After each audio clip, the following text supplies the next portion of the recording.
তাদের সময়ে পাচার করেছে প্রায় 11 লক্ষ কোটি টাকা,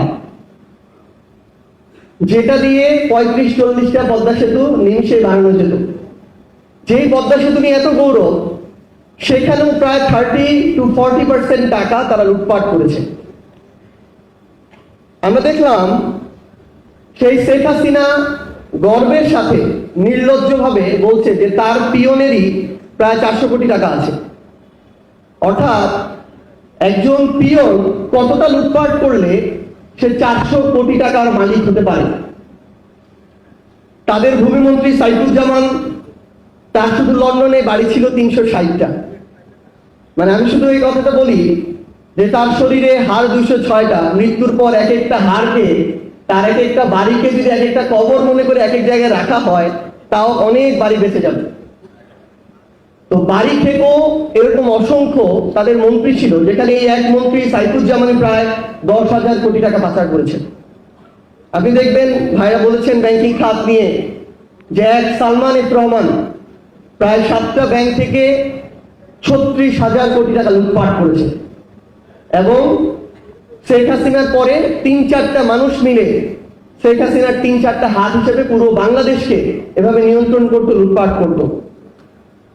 তো আমরা যেটা এখন হয়েছে, বর্তমান সরকার থেকে শুরু করে টকশো টেবিল প্রত্যেকটা জায়গায় সমালোচনা এখন বিএনপির জায়গা থেকে যখন আমরা শুনি, তখন অন্তর্বর্তীকালীন সরকারের সবচেয়ে বেশি শুনি এবং সেখানে সমন্বয়কদেরকে টেনে নিয়ে আসা হয়। আমরা আমাদের জায়গা থেকে বর্তমান সরকারের সমালোচনাগুলো করি, কিন্তু আমরা যেন বিগত 16-17 বছরের যে এত বড় লুটপাটের রাজ্য, যেটার ফলে একটা গণঅভ্যুত্থান হতে হলো, হাজারের অধিক মানুষকে জীবন দিতে হলো, এত মানুষকে রক্ত দিতে হলো, আমরা যেন এই ইতিহাসগুলো যেন আমরা ভুলে না যাই, এই শোষণগুলো যেন আমরা ভুলে না যাই, এগুলো যেন আমাদের আলোচনায় আসে। কারণ এটা অনেক বেশি জরুরি যে আমাদের যখন যৌক্তিক হোক অযৌক্তিক হোক তর্কটা যখন নিজেদের মধ্যে চলে আসে, তারা তখন দর্শক সারিতে বসে, যারা এতদিন এই লুটপাটগুলো করেছে, আরামায়েশ করে আর আমাদেরকে দেখে মজা নেয়। তো আমাদের যেমন সেগুলো সামনে রাখতে হবে, সেই খতিয়ানগুলো সামনে নিয়ে আসতে হবে, পাশাপাশি সেগুলো থেকে শিক্ষাও নিতে হবে। আমরা আহ্বান করব আমাদের জায়গা থেকে, জাতীয় নাগরিক পার্টি এনসিপির পক্ষ থেকে, বর্তমানে সরকারি বিএনপি রয়েছে, তাদের সংখ্যাগরিষ্ঠতা, তাদের পথ সম্পর্কে আমাদেরকে বিব্রত করছে, বাংলাদেশের মানুষকে বিব্রত করছে।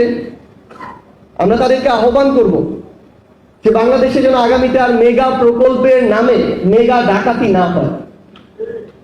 বাংলাদেশে যেন আপনারা কিংবা অন্য যে কেউ ক্ষমতায় টিকে থাকার জন্য কোনো ঠিকাদারকে যেন কোনো ধরনের ক্যাপাসিটি চার্জ দিতে না হয়। বাংলাদেশে যেন ঋণ খেলাপি নামক ব্যবসা আর শুরু না হয়। বাংলাদেশে যেন